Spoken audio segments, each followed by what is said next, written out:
Boa noite, irmãos e irmãs, graça e paz.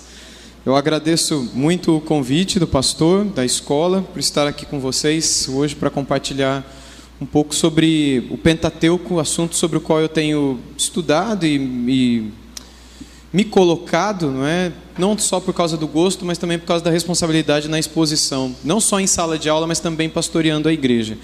Atualmente, esse ano eu tenho exposto o livro de Gênesis, e isso tem me feito ir mais ainda a fundo no texto bíblico. E o nosso objetivo aqui ao longo dessa semana não são pregações. Então aqui e ali nós iremos abrir o texto bíblico e ler o texto bíblico, mas o nosso objetivo nessas aulas, que serão 10 momentos, dois em cada noite, é investigar um pouquinho sobre o contexto por detrás do Antigo Testamento, especialmente da Torá. O que é que está por trás da revelação, da história, do contexto religioso, o contexto autoral, o contexto geográfico, o contexto filosófico, o contexto político, o contexto histórico e outros contextos que tanto influenciam a análise, a interpretação e, consequentemente, a pregação do Pentateuco. Então, quando nós falamos de Pentateuco, nós falamos dos 5 primeiros livros da Bíblia. E há pessoas que desconsideram o valor e a importância desses livros. No entanto, a importância desses 5 livros está em que, dependendo da maneira como você os analisa e os interpreta, a interpretação deles altera a interpretação de todo o restante da Bíblia.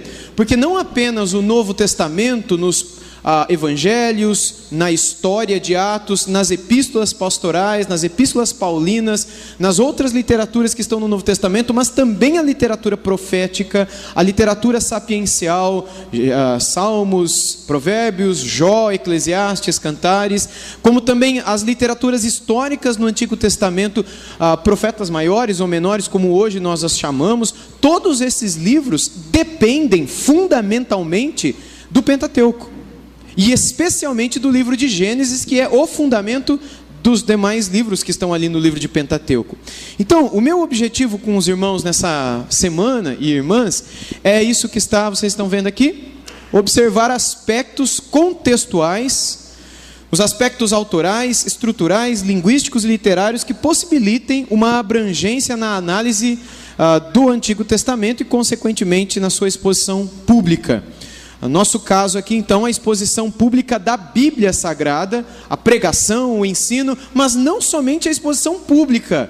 Para você que não prega como um pastor, mas você faz discipulado, você aconselha pessoas, você dá aula para pessoas, para crianças, para jovens, para adultos, eventualmente você prega em algum lugar, você cuida de uma congregação.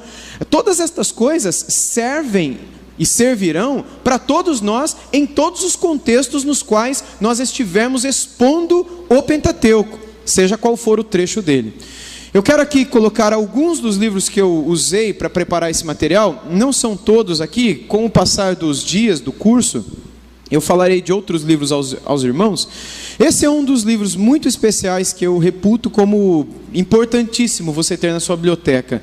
Foi publicado pela editora Ragnus, o autor Carlos Oswaldo Pinto. Ele foi meu professor no Seminário Bíblico Palavra da Vida, foi quem me incentivou muito no aprendizado do hebraico e também do grego, e, enfim, da teologia bíblica em si. Um homem de Deus que foi chamado à presença do Senhor em outubro do ano retrasado, dia 15 de outubro do ano retrasado. E ele publicou esse material do Antigo Testamento e também do Novo Testamento, e eu gostaria de recomendá-lo aos irmãos, ok? Ele procura analisar com uma maneira bastante minuciosa um esboço daquilo que seria cada livro do Antigo Testamento e do Novo também. Mas não é um esboço desses que nós temos nas Bíblias de estudo ou mesmo nas introduções ao Antigo Testamento. É um esboço literalmente minucioso de tudo aquilo que se apresenta num determinado livro. Se você quer ter um panorama desse livro, para depois então poder mergulhar um pouco mais fundo, para nadar na história, no contexto e na vida daquela época, daquele tempo, esse é um livro interessante para você conhecer. Esse que foi publicado pela Shed Publicações, do Raymond Brown, Entendendo o Antigo Testamento, é um de tantos livros que Brown tem escrito sobre o Antigo Testamento. Ele é um especialista na área, e esse é um livro bem pequenininho, bem fininho, e o objetivo dele é dar um esboço também pequenininho, a mensagem de cada livro e uma aplicação, livro por livro. Então, se você quer uma coisa mais concisa, mais resumida, mais mastigada, dependendo do problema, você vai expor Obadias. Ou você quer dar um estudo sobre Levítico, porque ninguém entende nada e todo mundo quer pular quando está lendo a Bíblia. E você quer mostrar o valor do Levítico para os irmãos lá da igreja, para os adolescentes, para as adolescentes. Elas precisam ler Levítico, embora elas não vão entender nada daqueles animais sendo decapitados e todas aquelas coisas que aparecem lá. Esse livro tenta resumir um pouquinho, assim como eu tentarei também ao longo dessa semana, a importância, o valor e a mensagem deste livro, como de todos os demais do Antigo Testamento. Um outro livro muito importante é esse, possui 3 autores, né? William Lasor, David Hilbert e o Frederick Bush. Introdução ao Antigo Testamento, foi publicado pelas edições Vida Nova e é um dos melhores livros nessa área. O único ponto que eu tenho com esse livro é que lá na introdução eles não fecham com uma posição mais conservadora na interpretação, especialmente na interpretação autoral do Pentateuco, abrindo as portas para a compreensão e a aceitação de que existe uma hipótese documentária por detrás da autoria do Pentateuco. Logo, o Pentateuco não seria de Moisés, o Pentateuco não seria mosaico, mas seria, e aí entra a piadinha dos liberais, um mosaico, no sentido de ser um mosaico, sabe, uma coxa de retalhos, onde vários autores e comunidades formaram. Eles apresentam isso. Eu não acredito que eles fechem com isso. O livro é muito bom, eu não estou dizendo aqui para você não ter. O livro é excelente, especialmente na exposição introdutória a cada livro do Antigo Testamento, mas esse ponto eu quero destacar, porque se você comprar e ler lá, você vai falar, puxa, o pastor Wilson recomendou esse livro e os caras aqui falam de uma maneira totalmente desrespeitosa com relação à autoria de Moisés do Pentateuco. Daqui a pouquinho eu vou falar por que é tão importante a gente acreditar na autoria mosaica daquele trecho da palavra. E esse livro, que é um dos livros que eu mais tenho usado e que eu acho um dos melhores, pelo menos traduzido em língua portuguesa, dos traduzidos esse é o melhor, né? Tem outros melhores em língua inglesa, do Raymond Diller e Tremper Longman III, que recentemente abandonou algumas coisas que ele acreditava enquanto ele escreveu esse livro. Então esse livro é excelente, é top, é muito bom nesse quesito introdução ao Antigo Testamento, especialmente a análise do Pentateuco.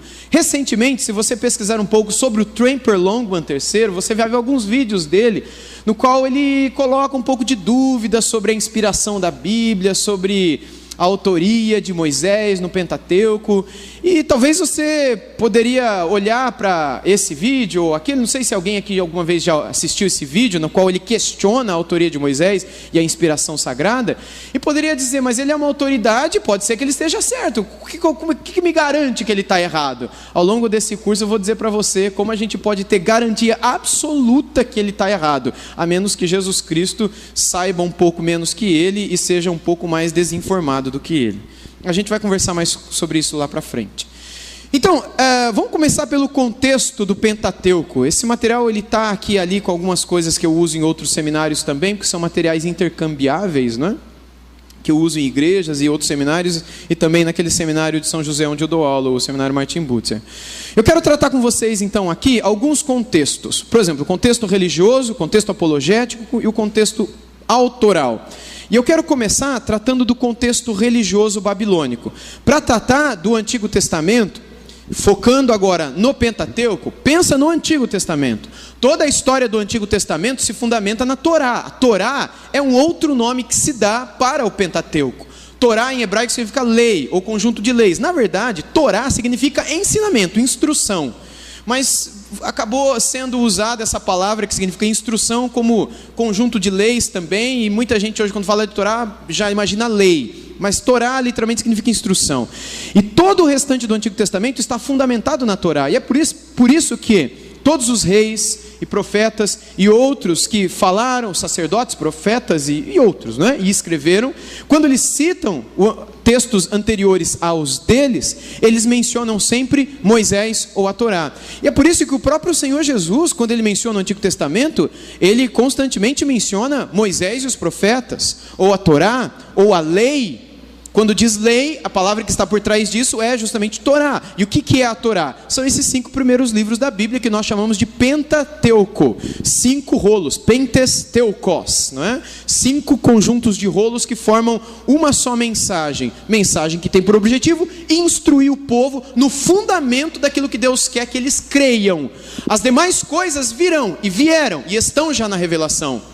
Mas antes que viessem, Deus quis estabelecer um fundamento sobre o qual tudo mais pudesse ser construído. E ali foi colocado a Torá, ali foi colocado o Pentateuco. Agora, antes de entrar nessa mensagem, nós precisamos entender o mundo dentro do qual essa mensagem foi colocada. Como é que era o mundo naquela época? O que as pessoas viviam e no que as pessoas criam? É importante que a gente lembre que o Pentateuco ele foi escrito e foi, acima de tudo, dado ao povo israelita no período pós-escravidão egípcia, pós-cativeiro egípcio, pós 400 e poucos anos, nos quais os israelitas, depois da morte de José, acabaram ficando escravos ali daquela nação, não é? No Egito, quando veio um outro faraó que não conhecia José. E eu vou explicar um pouquinho lá na frente por que é e como é que é possível um faraó não conhecer José, que foi o responsável pela sobrevivência de todo mundo no mundo na época, pelo menos no mundo ali conhecido. Como é que era possível um homem surgir na época e logo após José morrer e não conhecê-lo? Eu vou explicar isso mais para frente. Mas aconteceu que quando isso aconteceu, esse novo faraó, esse novo rei, escravizou o povo judeu por várias razões. E depois de 400 anos, Deus levanta Moisés. Moisés vive toda aquela situação com o Senhor de preparo. E aí então, quando chega a hora dele ir de novo ao Egito e colocar diante do faraó todas as exigências, não é? E as ordens que de Deus ele recebeu, e o faraó endurecer pela mão do próprio Deus, a gente sabe também, e depois da última praga, o faraó deixar o povo ir. Quando eles saem dali, muitas coisas maravilhosas acontecem na peregrinação rumo à terra prometida. Mas a coisa mais maravilhosa que acontece, pelo menos do ponto de vista revelacional, é um momento quando Moisés está no Monte Sinai recebendo, num primeiro momento, toda a revelação que depois ele colocaria num livro.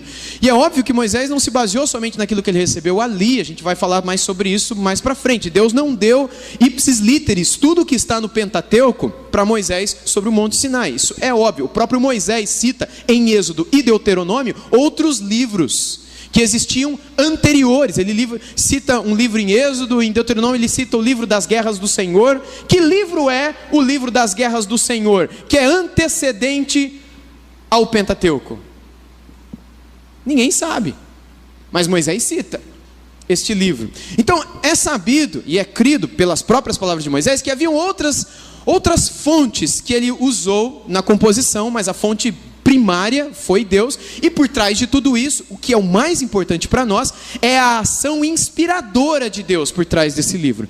E então, por volta do ano 1440, 1450 antes de Cristo, ou seja, cerca de 3.500 anos antes da gente, mais ou menos 3.500 anos a gente, é quando esses livros são dados nas campinas de Moabe, no momento anterior à própria morte de Moisés ao povo. E então, sob a proteção de Josué e Calebe, todos aqueles que com eles lideravam espiritualmente a nação, o povo entra com esse material na terra prometida, como uma espécie de fundamento de sua fé, e também de guia apologético. Eu vou explicar isso mais para frente, e nunca como um material científico para saber como é que Deus criou o mundo. Eu vou explicar mais isso lá na frente também. Mas é importante que a gente entenda que aquilo que estava na cabeça do povo e no coração do povo, quando eles receberam o Pentateuco, quando eles receberam Gênesis, por exemplo, era todo aquele contexto religioso no qual eles viviam. Em que eles criam? Qual era a fé dos israelitas? Se você me diz, eles criam no Senhor, em Yahvé, em Yahweh, não é traduzido como Jeová, Yahvé, Javé, Yahvé, enfim.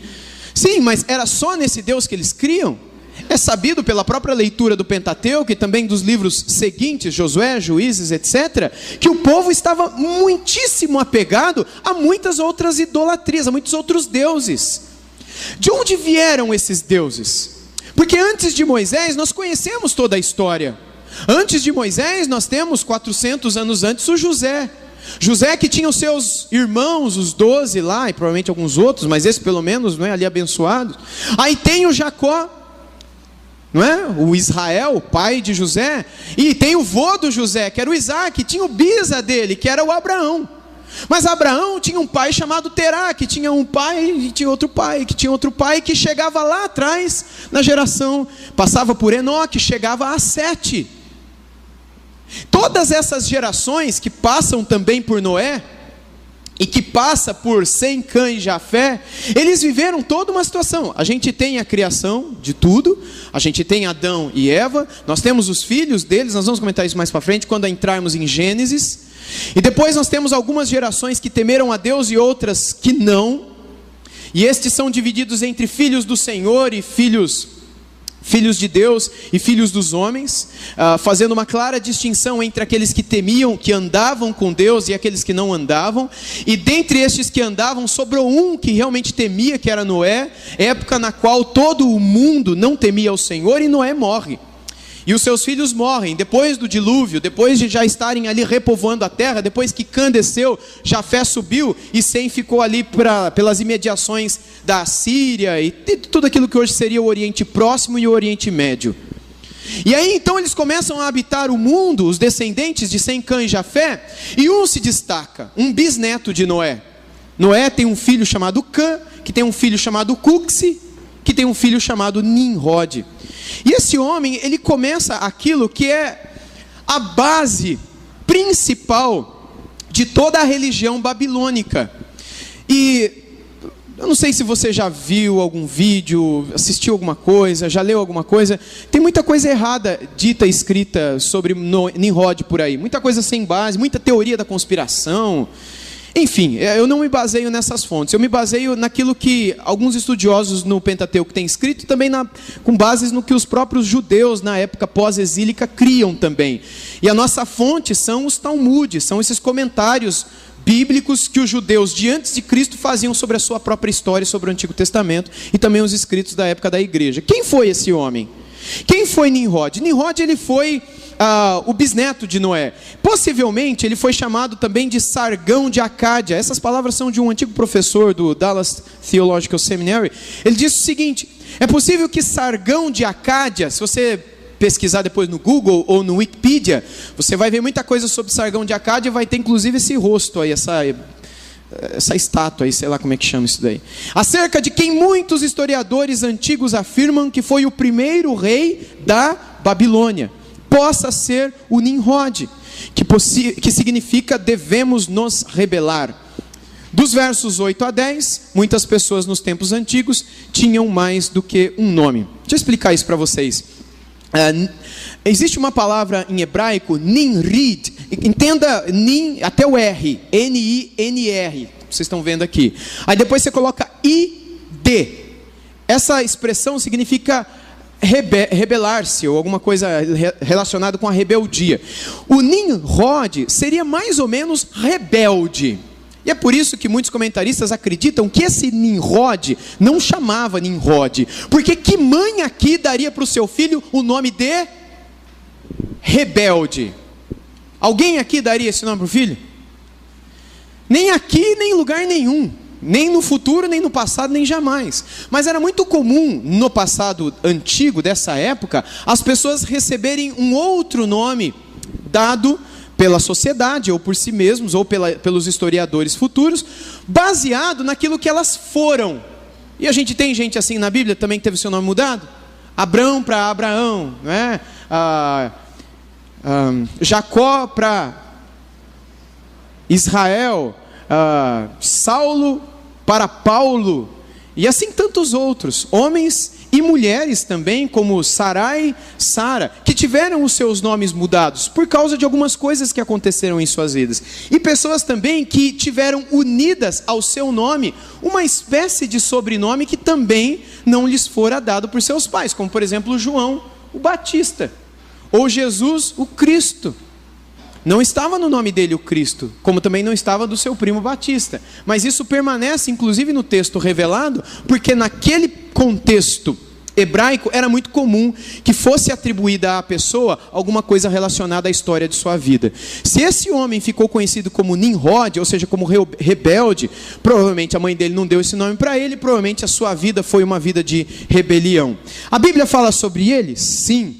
Vamos abrir as nossas Bíblias lá em Gênesis 10. Eu gostaria de ler esse trecho da palavra do Senhor com vocês. Gênesis capítulo 10. Em Gênesis 10 nós temos uma breve apresentação sobre a vida de Nimrod e um pouco sobre o que ele fez. Eu quero ler apenas dos versos 1 a 12, nos quais nós lemos assim: São estas as gerações dos filhos de Noé, Sem, Cã e Jafé. E nasceram-lhes filhos depois do dilúvio. Os filhos de Jafé são Gomer, Magog, Madai, Javã, Tubal, Meseque e Tiras. Os filhos de Gomer são Askenaz, Rifate e Togarma. E os filhos de Javã são Elisá, Tarsis, Quitim e Dodanim. Estes repartiram entre si as ilhas das nações, nas suas terras, cada um segundo a sua língua, segundo as suas famílias, em suas nações. Os filhos de Cã foram, não é? Cuxi, Mitzraim, Put e Canaã. Os filhos de Cuxi, Seba, Avilá, Sabtá, Raamá, Sabtecá. E os filhos de Raamá, Sabá e Dedã. Cuxi gerou Nimrod, o qual começou a ser poderoso na terra, foi valente caçador diante do Senhor. Daí dizer-se como Nimrod, poderoso caçador diante do Senhor. O princípio do seu reino foi Babel, Ereque, Acade e Calné, na terra de Sinar. Daquela terra saiu ele para a Síria e edificou Nínive, Reobote-ir e Calá, e entre Nínive e Calá a grande cidade de Recém. Apenas até aqui, gente. Quando a gente lê essas palavras, especialmente as do verso 8, o qual começou a ser poderoso na terra, a gente precisa parar para pensar o que o Espírito Santo quer dizer para nós por meio disso. Quando acontece o dilúvio, acaba tudo. E aí fica Noé, os filhos dele, e os netos dele, e os bisnetos. Mas quem é que começou a mandar? Quem é que começou a governar? Havia governo? Quem é que foi o primeiro rei depois do dilúvio? Quem é que foi o primeiro a juntar debaixo de si pessoas as quais este rei dominava?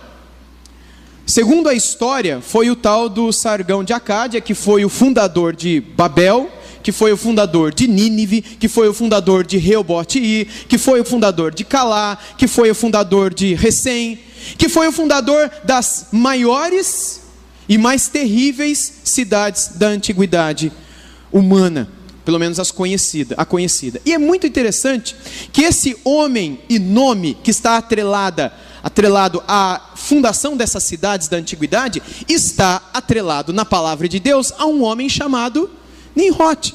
E por que isso é importante? Isso é importante porque Nimrod fundou a cidade de Babel. E nesse contexto, a própria Babilônia, que segundo o verso 10 do texto que lemos, foi o princípio do seu reino. Diz o verso 10, o princípio do seu reino foi Babel, também Ereque, Acade e Calné na terra de Sinar, e dali ele saiu para a Síria e edificou Nínive. Nínive e Babel, a Babilônia e a Assíria, foram os maiores impérios da antiguidade, excetuando o Império Persa e o Império Grego, que concorreram com estes na antiguidade. E depois o Império Romano, que os sucedeu tempos depois, não é? Então, vamos à história desse homem. Quem foi esse Nimrod? Quem é este homem chamado Nimrod, um dos homens mais poderosos da antiguidade, e que foi o primeiro rei poderoso após o dilúvio? Não apenas com base no texto bíblico, mas também com base nos textos extra-bíblicos, não é? Na escritura da própria história da humanidade. Então, algumas bases. Ele foi filho de Cuxi, que era filho de Cã, que era filho de Noé. Ou seja, o Nimrod era bisneto de Noé, segundo a tradição extra-bíblica, da história geral, e segundo também a própria revelação da palavra do Senhor. E nessa revelação extra-bíblica, nessa revelação que está fora da palavra, onde é que nós encontramos essa tradição? Nos próprios livros da antiguidade relacionados à Babilônia. Livros que estão relacionados à história da religião babilônica. E vocês vão lembrar comigo que a religião babilônica permeou a história de Israel durante toda a sua existência. E o Senhor Jesus Cristo, em Apocalipse, disse para João que a Babilônia é a mãe de todas. O quê? As falsas religiões. Ela é a grande meretriz, é a prostituta, e ela é a mãe de todas as grandes religiões. Eu não vou explicar aqui essa passagem escatológica, apocalíptica, mas é interessante que ele faz associação dessa passagem, dessa figura da Babilônia como a mãe de todas as falsas religiões, com essa própria história. Onde é que nasceu a religião babilônica? Vocês já pararam para pensar nisso? Quem é que começou? Teve alguém que inventou?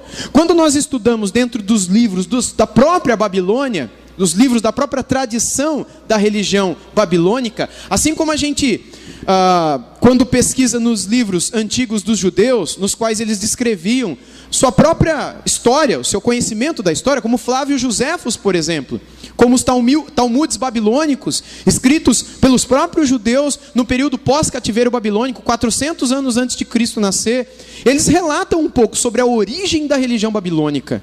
Eles relatam um pouco sobre o fundamento dessa, que durante toda a história entrou em contato com o povo de Deus e levou o povo de Deus para muito longe do Deus da palavra. Vamos tentar entender um pouquinho disso. Existe um Talmud, um dos livros do grande Talmud babilônico, que é o Erubim 53a, que ele diz o seguinte: e por que ele foi chamado Nimrod? Porque ele incitou todo mundo a se rebelar contra a sua soberania. Aqui os judeus, isso está na enciclopédia de interpretação bíblica esse é um rabino, né? O Menahem Kasher. Tem a referência do livro dele aí para você, se você quiser pesquisar depois na internet. Aqui ele faz um joguinho de palavras, Nimrod e Nimrid, não é? Quando a palavra rebelar aparece embaixo, a palavra hebraica é a palavra Nimrid, que tem a ver com o nome dele. Então, isso daqui, meus irmãos, foi escrito séculos antes de Jesus nascer. Isso daqui é uma espécie de argumentação do período do Antigo Testamento, dos próprios judeus, sobre sua própria história. Uma análise do seu próprio passado. Assim como hoje a gente faz. Assim como você que vai numa livraria e compra um livro sobre a história da igreja, para conhecer como eram os pais da igreja, como era a igreja primitiva, como era o batismo, como era a ceia, como era a disciplina, como era a classe de discipulado dos catecúmenos, como está na Didaquê, livro da Didaquê, não é? Ou quando você quer conhecer um pouco sobre os mártires do cristianismo, e como é que eles morreram, e você vai a Eusébio de Cesareia, na história eclesiástica, para conhecer um pouco sobre como, em todo o Egito, e também na Ásia Menor, e também no mais extremo ocidente do Império Romano, e também na parte mais oriental deste império, os cristãos morreram por causa de sua fé. E praticamente tudo que hoje a gente sabe sobre a morte de todos os apóstolos, todos eles, a gente sabe com base nesses livros históricos. Mas é só a igreja que tem o privilégio de ter escritores ao longo desses 2000 anos que registraram a sua própria história? Não. Os judeus também fizeram isso. E assim como nós não consideramos os livros de história da igreja inspirados por Deus, são apenas para nossa instrução e registro, os judeus também assim faziam. Eles também tinham livros que não eram inspirados por Deus, e eles nem acreditavam nisso, mas eram livros para sua própria instrução e registro da sua própria história. Nós não temos livros sobre a história do Brasil? Livros sobre a história do Ceará? Livros sobre a história de Fortaleza? Existe, você pode procurar que acha. E se você procurar um pouquinho, talvez tenha um livro até sobre a história da sua família, que algum historiador, que em algum momento, eu já conhecia alguns aí, mas poucos, não é? As pessoas escrevem esses registros, e eles têm prazer em contar um pouco sobre essa árvore genealógica. Os judeus, muito mais do que ninguém, faziam isso também, e isso fica claro para nós quando a gente vê o grande número de genealogias presentes na Bíblia. Isso daqui é um pouquinho disso, desse registro histórico sobre a sua própria história. Estamos nós, há cerca de 200 anos antes de Cristo, e nós estamos a ler o Pentateuco, lemos Gênesis 10, texto inspirado pelo Espírito, estamos numa sinagoga, numa das cidades perdidas, lá no meio da Pérsia. E aí então alguém se levanta, um rabino, e nos explica quem foi esse Nimrod. Baseado na cabeça dele? Baseado numa visão que ele teve na noite passada tomando banho? Não. Baseado numa espécie de tradição oral e escrita, que vem de séculos antes do próprio início da escritura, não é? Dos Talmudes do período pós-cativeiro babilônico. E então ele se levanta e diz: olha, esse sobre quem Moisés escreveu, este bisneto de Noé, este que foi grande e poderoso, primeiro rei depois do dilúvio, esse que diz o texto, grande caçador diante do Senhor. Deixa eu explicar isso para você também. A palavra caçador ali, no contexto hebraico, ela não está relacionada, e também relacionada ao contexto do próprio Nimrod, a história registrada sobre ele, não está relacionada a caçador de animais. Quando se fala grande caçador diante do Senhor, precisa entender caçador e diante do. Caçador não é caçador de bicho, é caçador de gente. É caçador de gente. Ele foi o primeiro homem a escravizar pessoas na história. Quando nós temos a oportunidade de estudar um pouquinho sobre a história da escravidão remonta nos seus primórdios a esse tal de Sargão da Acádia, que tem a história muitíssimo parecida com o Nimrod bíblico. Daqui a pouquinho eu chego na religião que ele começou, que é o nosso foco aqui. Estou explicando um pouco sobre quem ele foi. Esse homem, então, Nimrod, ele não apenas foi um grande caçador de homens, mas essa expressão diante do, não é que ele vivia, como diziam os puritanos, corandeu, não é? Diante da face do Senhor Deus. Diante de significa contra esse alguém. É como quando eu digo, vamos tentar agora aplicar o contexto daqui, o Fortaleza e o Ceará, essa é a rivalidade, não é? Não é isso? Quem é o melhor? Ceará, né? É isso? Parece ser um consenso entre o povo de Deus. Há alguém que discorda disso? Sim, existe, né? Nem sei por que eu entrei nesse assunto. Tudo bem. Naquele tempo, então, naquele contexto, a expressão diante de, imagina então, o Ceará está diante do Fortaleza, porque ele ama o Fortaleza? Ou porque ele está diante de uma disputa, diante de uma competição? Essa é a ideia do diante de alguém. Quando o texto bíblico apresenta Nimrod diante do Senhor, é nesse sentido, ele está como que competindo com o Senhor. E isso quem nos diz são os próprios judeus. Bem, um outro judeu muito conhecido, chamado Flávio Josefo, essa é uma imagem dele, de uma estátua dele. Ele foi judeu, mas também foi meio que contratado pelo Império Romano para ser mantido e sustentado pela benfeitoria do império, talvez do próprio imperador, para registrar a história daquele povo chamado de povo judeu. O Flávio Josefo, então, que é mais ou menos contemporâneo de Paulo, Pedro, então ele é um pouquinho mais novo do que Jesus, Paulo, Pedro, etc. Mas ele viveu essa época, ele viveu a época dos apóstolos. Ele estava vivo quando Pedro estava vivo, quando Paulo estava vivo. Quando a cidade de Jerusalém foi destruída, sob as ordens do imperador, do general Tito, no ano 70 depois de Cristo, o Flávio Josefo estava lá. E ele registrou in loco tudo o que aconteceu. E é curiosa a expressão dele, abrindo um parênteses aqui, que depois de 7 dias da total destruição e queima do templo, ele escreve num dos seus registros sobre a história do judeu, que se um ser humano chegasse naquela cidade, naquela localidade, algumas semanas após aquela completa destruição, palavras dele, esse mesmo ser humano não seria capaz de dizer e de reconhecer que ali havia existido uma cidade antes. E aí eu me lembro de uma profecia de Jesus que disse que não sobraria pedra sobre pedra naquele lugar. Flávio Josefo registrou isso. Não foi inspirado, mas é um registro histórico. E crido, e crível inclusive até hoje, pela sociedade. Ele escreveu o seguinte, quando falando um pouco sobre a história do seu próprio povo, embora ele não era cristão, não é? Ele disse, pouco a pouco, comentando sobre Nimrod, transformou o estado de coisas numa tirania, sustentando que a única maneira de afastar os homens do temor a Deus era fazê-los continuamente dependentes de seu próprio poder. Isso daqui, gente, era o que todo mundo na época dos apóstolos entendiam sobre o Nimrod. Ele ameaçou vingar-se de Deus, se este quisesse novamente inundar a terra. Lembra que ele era bisneto do Noé? Porque construiria uma torre mais alta do que poderia ser atingida pela água, e vingaria a destruição dos seus antepassados. O povo estava ansioso de seguir este conselho, achando ser escravidão submeter-se a Deus. Lembra que ele era uma espécie de líder dos descendentes de Cuxi, que eram descendentes de Cã, e lembra que essa geração estava debaixo de maldição, estavam afastados do Senhor. E ela subiu, a tal da torre, uma espécie de zigurate antigo, com rapidez além de todas as expectativas. Você pode consultar isso no livro Antiguidades Judaicas, do Flávio Josefo, no tomo 1, nessas páginas que aí estão apresentadas. Que torre foi essa? Segundo a tradição, a torre foi a conhecida e falada Torre de Babel. Lembra que Babilônia era o princípio do seu reino e que o capítulo seguinte ao que lemos agora há pouco é o capítulo no qual se trata da Torre de Babel. Lemos o 10. Onde a Bíblia fala sobre a Torre de Babel? Justamente no 11. Se você olhar para a sua Bíblia, o capítulo 11 trata desse assunto. Então, segundo a tradição dos próprios judeus e a tradição dos babilônicos, eu vou até 8h. Que hora, pastor Cleiton? Ok. Segundo a tradição, então, Nimrod ele desejava reunir toda a humanidade em torno de si mesmo.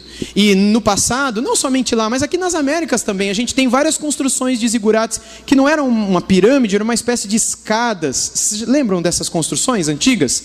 Que aqui nas cordilheiras dos Andes, nos maias, os incas, e até lá no México nós temos essa espécie de zigurates, que são construções antiquíssimas, talvez até posteriores, mas não tão distantes da construção e desse próprio período aqui. E a intenção dele era que essa torre chegasse até o céu com o argumento de que ninguém mais seria tragado pelo dilúvio de novo. Deus já tinha dito que isso não ia acontecer mais, mas ele não temia o Senhor. E eles se manteriam unidos e conhecidos por gerações. Veja isso em Gênesis 11:4 comigo, por favor. Em Gênesis 11:4, disseram: vinde, edifiquemos para nós uma cidade, uma torre cujo topo chegue até os céus, e tornemos célebre o nosso nome, para que não sejamos espalhados por toda a terra. Qual que era a ordem de Deus? Se multiplicar e... O que eles queriam fazer? Eles queriam encher a terra? Não, nós vamos ficar aqui, ninguém vai sair daqui. Esse negócio de encher a terra, nós não somos desse povo. E a intenção de Deus era que o seu nome fosse conhecido em toda a terra, para que não acontecesse o que aconteceu antes do dilúvio, das pessoas não temerem o nome do Senhor. Aqueles estavam atrás de promover a fama e a glória do nome de Deus? Não. Tornemos célebre o nosso nome. Aqui a gente vê a motivação por trás do líder, por trás da torre, e também no coração de todo o povo. E com a grande estatura da torre, conhecida hoje como Torre de Babel, Nimrod tornou-se conhecido pela tradição judaica e babilônica como príncipe dos céus. E segundo a tradição judaica e babilônica também, e muitos outros estudos aí histórico-teológicos, né, o Nimrod, que era filho de Cuxi, ele acabou se casando com uma senhora chamada Semiramis. Esse argumento está em praticamente todos os escritos antigos sobre a religião babilônica, sobre a nação babilônica, sobre os princípios do governo, da religião e da história desse povo. O problema é que ele casa-se com essa mulher e ele se intitula como Deus Sol. E, enfim, a Semiramis, segundo algumas pessoas, era a mãe dele. E aí a tradição babilônica, e também os judeus meio que divergem sobre esse ponto, se ela seria mesmo a mãe dele com quem ele se casou, e eles nunca tiveram filhos, e eles nunca tiveram contato, porque era mãe e filho, não é? Mas ele se tornou o príncipe dos céus, e ela tomou para si a princesa da lua, ou a deusa lua, como uma espécie de incorporação ou encarnações das divindades vistas e cridas no céu. O ponto é que depois de um tempo, por causa dessa loucura, segundo a tradição babilônica e a tradição judaica, por que eu estou repetindo isso toda hora? Para você lembrar que isso não está na Bíblia, tá? Isso não é inspirado por Deus. Isso é uma tradição de um povo, e com base nessa tradição, eles criaram uma religião, e essa religião destruiu o povo de Israel, e essa religião, Jesus Cristo disse que é a mãe de todas as falsas. Então vamos entender essa mentira toda, para a gente ver onde é que a verdade entra para destruí-la no Pentateuco. O Pentateuco é a verdade que destrói a mentira. Qual mentira? É importante que nós a conheçamos se queremos estudar o Pentateuco, não é? Bem, é interessante que essa mulher Semíramis, aqui é um registro de uma pintura dela, não é? Ela, com a morte do seu filho / marido, e segundo a tradição, ele foi morto por seu avô chamado Sem. Lembra que o vô dele, o Sem, era irmão do Cã. Vocês estão comigo na história? É problema de família, é rolo, mas vocês tentam me acompanhar. Segundo a tradição, o tio-avô, matou o sobrinho neto, que casou com a mãe / esposa dele. E o cara morreu. E o Nimrod morreu. E todas as tradições apontam a esse tipo de morte para ele. E uma vez morto, ela, Semíramis, pouco tempo depois, fica grávida. Olha que interessante. E aí todo mundo fica nervoso, fica bravo, diz: como é que pode acontecer um negócio desse? E ela ficou grávida, o marido dela morreu. E ela disse: não, ele não morreu. Lembre-se que ele se chamava príncipe dos céus, e a torre era para que ele se colocasse mais perto de onde ele veio. Quando ele morre, então, ele volta para o seu lugar, e todas as manhãs ele renasce, ele acorda para nos aquecer, para nos iluminar, para nos proteger. Enquanto o sol nascer, Nimrod estará conosco. Ele é o Deus Sol. Se um dia o sol não vier a aparecer, então vocês poderão dizer que Nimrod morreu de fato. Eu não estou grávida de qualquer homem, como vocês estão dizendo. Eu estou grávida do Deus Sol. Eu estou grávida pelo Espírito do Deus Sol. E a criança que agora está no meu ventre foi concebida pelo poder do Espírito do Deus Sol. Sabe onde é que está isso daí? Isso também não está na Bíblia, tá? Isso está na tradição babilônica, que é de milênios antes de Jesus nascer. Aí beleza.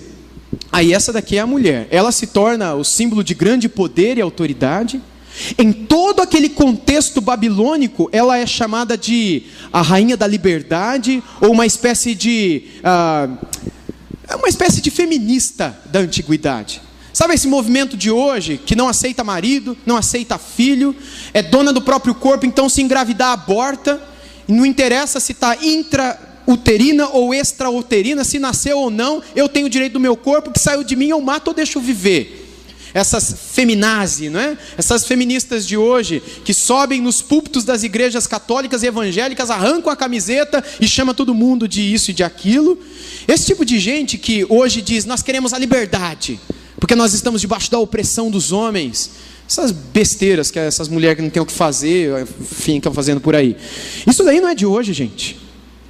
O grande símbolo na antiguidade da liberdade é a própria Semíramis.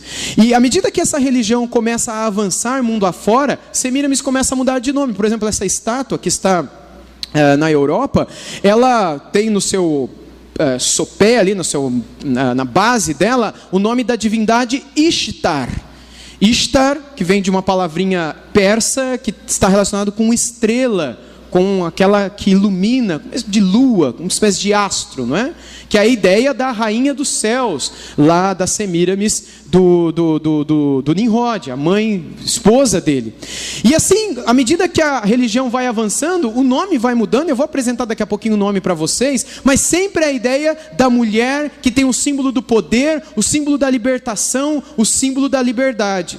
Talvez você já tenha visto essa estátua, cuja original está na França, na cidade de Paris, e os franceses fizeram uma cópia, uma réplica idêntica a ela, e mandaram como presente para os americanos, que colocaram ela em Nova York, e que acabou ficando mais conhecida do que a original, que é francesa, não é? Estátua da Liberdade. Quando nós olhamos para as origens dessa estátua, principalmente nos contornos da roupa, do braço estendido, aqui não, mas na grande maioria das outras, com os seios à mostra, o que nós temos é uma evocação da história passada por trás desse ícone que está ligado com a liberdade, com a libertação, com a independência, que nasce na religião babilônica, fundamentada na independência do próprio Deus.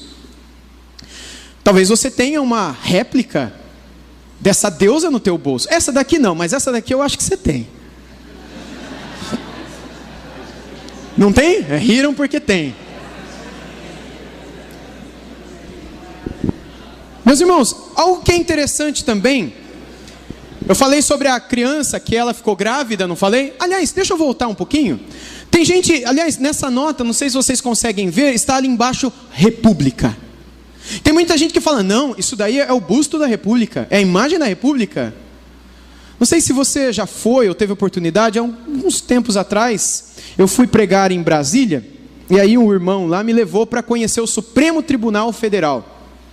E na entrada do Supremo Tribunal Federal tem algumas pequenas estatuetas, e numa delas está lá a estátua da República. E eu fui bem de perto para ver se parecia. E, gente, é a água e o vinho. É o jegue e o elefante.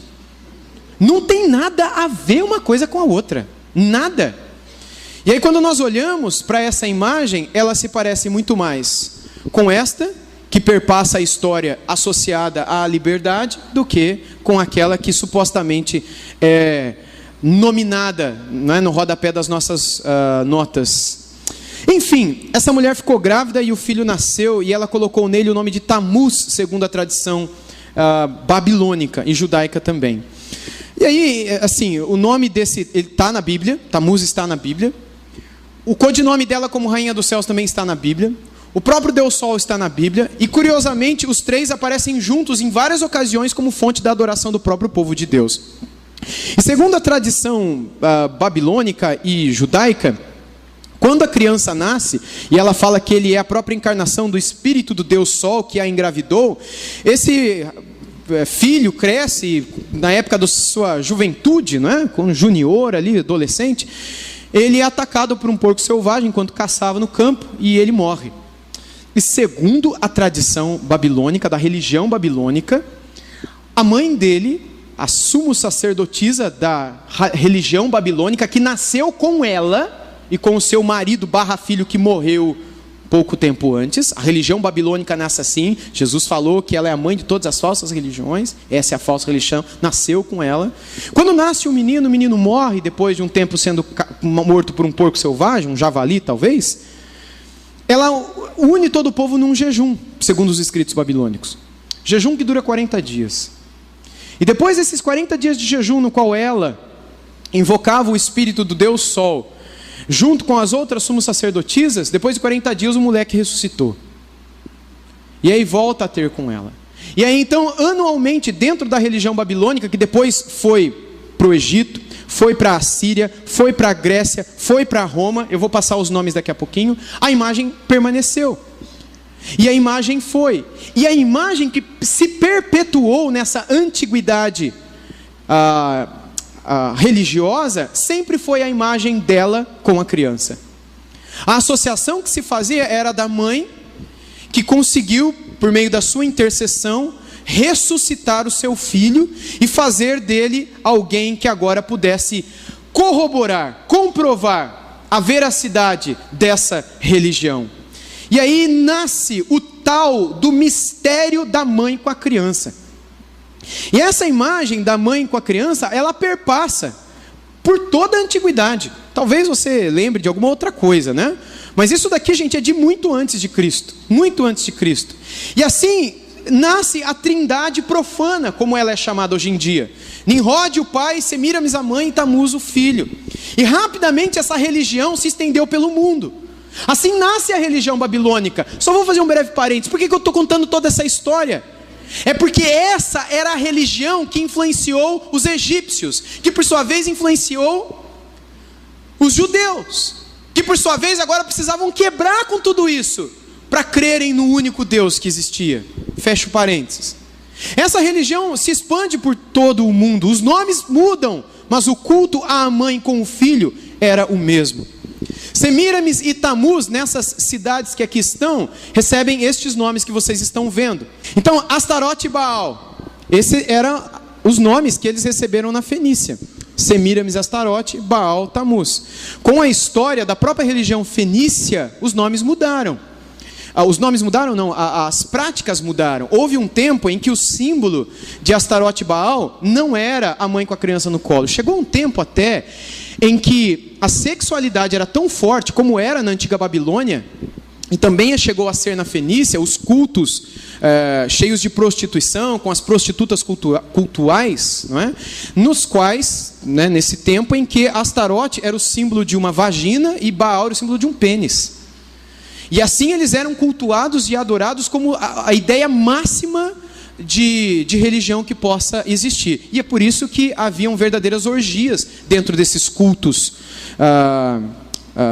enfim, que eles realizavam, né, pagãos. Quando a religião chega na Síria, o nome que se recebe é Ishtar e Inaná. Quando no Egito, Ísis e Osíris, também tem o Horus, mas ele está associado com o Nimrod. Na Grécia, Afrodite e Eros. Em Roma, Vênus e Cupido. Os nomes mudam, mas a religião é a mesma. Começada com Nimrod e sua mãe e esposa Semíramis. E a imagem deles, vocês estão vendo aí as estatuetazinhas? Essa do lado direito, provavelmente de vocês, a do esquerdo é um desenho, não é isso? Do direito é uma estátua mesmo. Essa estátua do lado direito, ela é uma estátua... Exatamente, ok, obrigado. Essa estátua do lado direito, ela foi exposta numa exposição de antiguidades judaicas que aconteceu lá no estado de São Paulo, na cidade de São Paulo, no MASP. Isso já tem mais de 15 anos atrás. Eu fui lá, vi, fotografei algumas coisas. E essa estatuetazinha de uma mãe com uma criança no colo é uma estatueta achada numa escavação de uma casa judaica do período pós-exílico babilônico. Isso aqui é de antes de Cristo. Essa era uma das estatuetas dos ídolos caseiros. Sabe aquilo que Deus tanto falou pelos profetas? Vocês têm que destruir esses ídolos que vocês têm na casa de vocês. Meu povo me honra de lábio, mas em seu coração isso e aquilo. E o povo, vez ou outra, ia lá e jogava fora os ídolos. Isso daqui é um desses. É a mesma ideia. A mãe com a criança no colo. A imagem deles, meus irmãos, dominaram o tempo todo. Quando os egípcios dominaram, surge então Osíris, Ísis e Horus. Quando os gregos dominam, nós temos a imagem de Zeus como Nimrod, Afrodite como Semíramis e Tamuz agora é Eros. Quando os romanos dominam, Saturno é Nimrod, Vênus, Semíramis e Cupido, Tamuz. Eu gostaria de ver alguns textos com vocês na Bíblia. O primeiro deles está em Ezequiel 8, 14 a 18, nos quais estas figuras são mencionadas e apresentadas como parte da religião do povo israelita. Abra comigo sua Bíblia em Ezequiel 8, versos 14 a 18.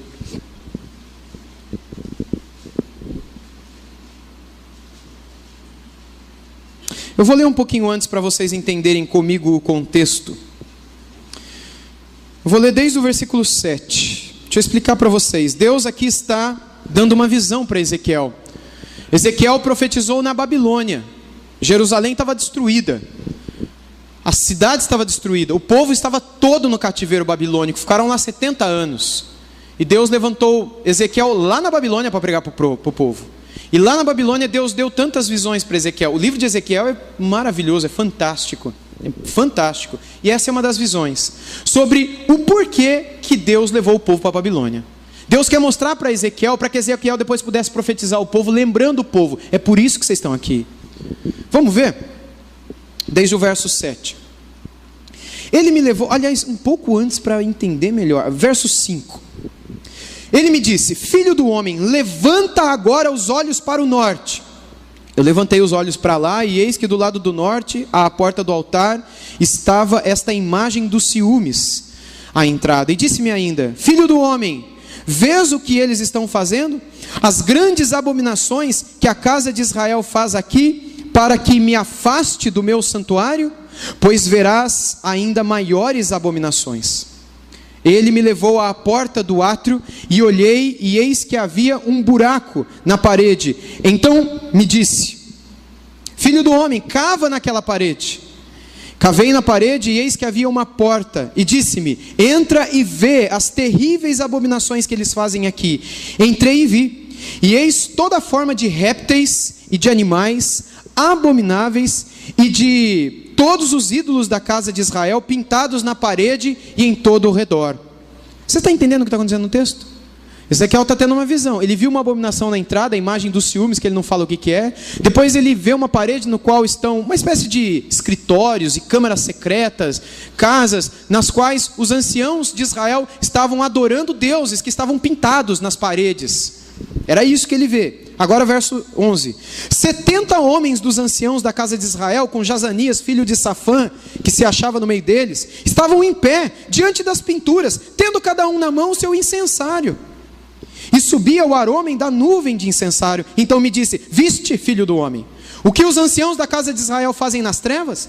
Cada um nas suas câmaras, pintadas de imagens? Pois dizem: o Senhor não nos vê, o Senhor abandonou a terra.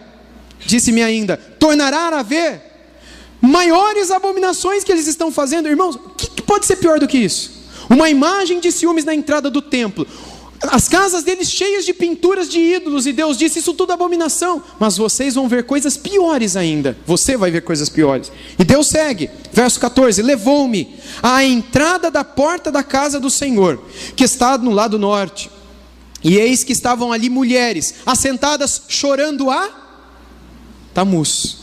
Por que elas estavam chorando a Tamuz? Porque na prática religiosa babilônica se observava uma vez por ano, após 40 dias de jejum, durante esses períodos de jejum, períodos de lamento, de choro.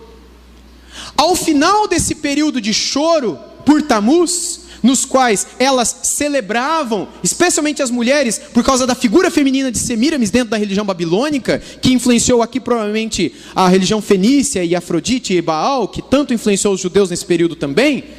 As mulheres estavam associadas com esse período de jejum e choro, ao final do qual elas celebravam a ressurreição de Tamuz.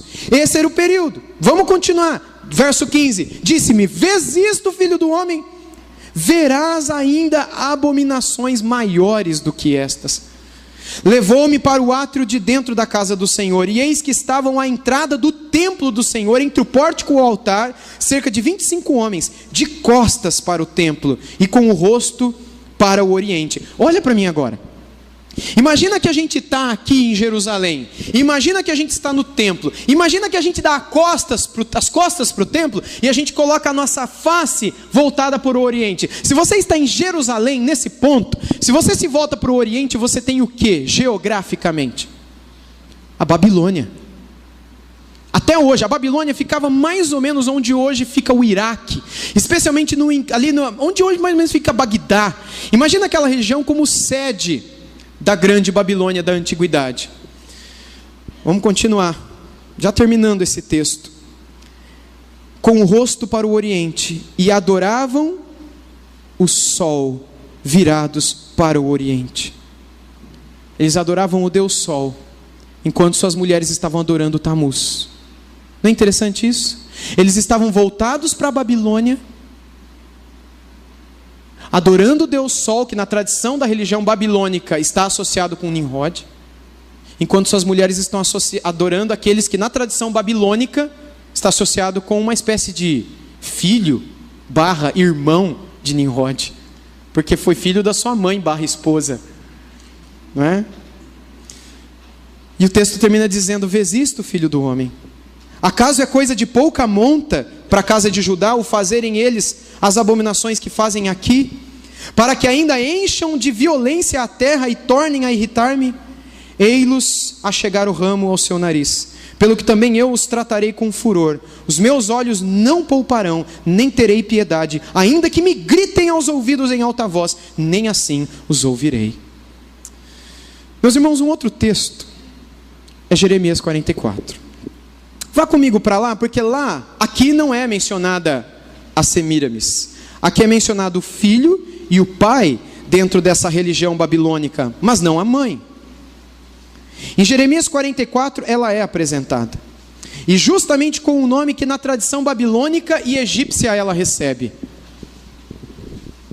E lembra que Jeremias nesse contexto estava justamente no Egito, porque no capítulo 44 de Jeremias, a cidade de Jerusalém já havia sido destruída, Jeremias já havia escrito Lamentações, e ele já havia sido sequestrado e levado para o Egito, onde ele morreu no final da sua vida, sequestrado, com aquele grupo que fugiu do império de Nabucodonosor e conseguiu escapar do cativeiro babilônico, e acabou morrendo lá. E lá no Egito, Jeremias pregou para eles se arrependerem. E vamos ver o que aconteceu. Jeremias 44, a partir do verso 14.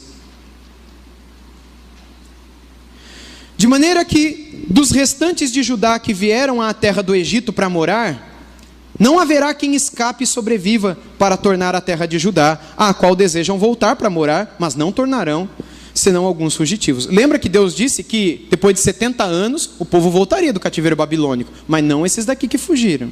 Verso 15, então responderam a Jeremias: todos os homens que sabiam que suas mulheres queimavam incenso a outros deuses, e todas as mulheres que se achavam ali em pé, grande multidão de mulheres, como também todo o povo que habitava na terra do Egito, em Patrós, diz até a cidade onde eles estavam morando, dizendo, aqui são as mulheres dizendo, e lembra do papel das mulheres na religião babilônica, e lembra da ideia de liberdade, de libertação, de domínio, de mandatárias, não é? Enfim, de quebrar tudo aquilo que um dia foi a orientação do Senhor. Vejam aí, elas responderam o seguinte, verso 16, quanto à palavra que nos anunciaste em nome do Senhor, não te obedeceremos a ti. Antes, certamente, toda a palavra que saiu da nossa boca, isto é, queimaremos incenso à rainha dos céus, e lhe ofereceremos libações, como nós, nossos pais, nossos reis, nossos príncipes, temos feito nas cidades de Judá, nas ruas de Jerusalém. Ela entrega a todo mundo. Tínhamos fartura de pão, prosperávamos e não víamos mal algum. Mas desde que cessamos de queimar incenso à rainha dos céus e de lhe oferecer libações, tivemos falta de tudo. E fomos consumidos pela espada e pela fome. Quando queimávamos incenso à rainha dos céus e lhe oferecíamos libações, acaso lhe fizemos bolos que a retratavam e lhe oferecemos libações sem os nossos maridos? Jeremias falou com os homens, mas são elas que respondem, porque os bananas provavelmente deviam estar, enfim, né, daquele jeito. E elas respondem, dizendo, a gente não vai te ouvir. Imagina, pastores, né? A gente prega, levanta o grupo das mulheres, pastor, a gente tem uma palavra para te dar. Tudo isso que o senhor pregou, a gente não vai ouvir nada, não vai obedecer nada. Porque desde o dia que a gente começou a ouvir o que você fala, o que você prega, tudo deu errado na nossa vida. Enquanto nós adorávamos aquela que é a mãe da religião babilônica, dentro da cultura e história babilônica, dentro da própria revelação bíblica, não tínhamos falta de nada, prosperávamos. Enquanto queimávamos libações e entregávamos ofertas dentro dessa prática religiosa errada, que nasce como Semiramis e Tamuz e se disfarça como Shtar e Naná, como Ísis e Osíris, como Vênus e Cupido, como Astarote e Baal. E muitas vezes nós vemos essas divindades se misturando com o próprio povo. E é interessante que tudo isso, toda essa religião babilônica, que infesta o povo no período pré-babilônico, que infesta o povo no período babilônico, a gente vê aqui Ezequiel pregando sobre isso, que infesta o povo no período pós-babilônico, a gente leu alguns Talmudes, inclusive um relato histórico do período dos apóstolos. Tudo isso nasce com um homem lá em Gênesis, o início do Pentateuco, chamado Nimrod. John MacArthur escreveu o seguinte em um de seus comentários sobre esse texto. Palavras do John MacArthur: as religiões de mistério assumiram muitas formas diferentes, retrocedendo milhares de anos. Diversos ensinos e superstições que essas religiões propagavam eram comuns a cada uma de suas ramificações. Evidentemente, todas elas estavam interligadas por doutrinas comuns, e a evidência aponta a mesma origem: Babilônia. Todo falso sistema de adoração originou-se nas religiões de mistério da Babilônia, pois todos esses falsos sistemas religiosos começaram na Torre de Babel, que é a primeira representação da religião falsa, sofisticada e organizada, que ele cita Gênesis 11, de 1 a 9. Nimrod, neto de Cã e bisneto de Noé, foi o patriarca apóstata que organizou e dirigiu a construção da torre. Todas as falsas religiões subsequentes provêm da religião de Babel. A heresia babilônica permanece viva até hoje. O que nós vemos, pessoal, é uma pena que vocês não estão vendo aí. Eu acho que eu vou dar uma parada por aqui e depois eu recomeço depois do intervalo. Pode ser, pastor? e assim dá tempo da gente ver o que está dando esse probleminha que toda hora apaga.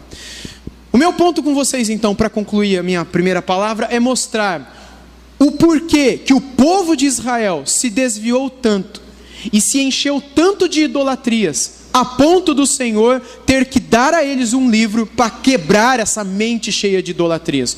O Pentateuco, em si, tem como uma das suas principais finalidades quebrar toda essa grossa casca de idolatria e de religiosidade que se formou ao longo dos 400 anos no Egito e de outros tantos anos perdidos por aí. Logo após, então, nós continuamos ainda falando sobre esse ponto.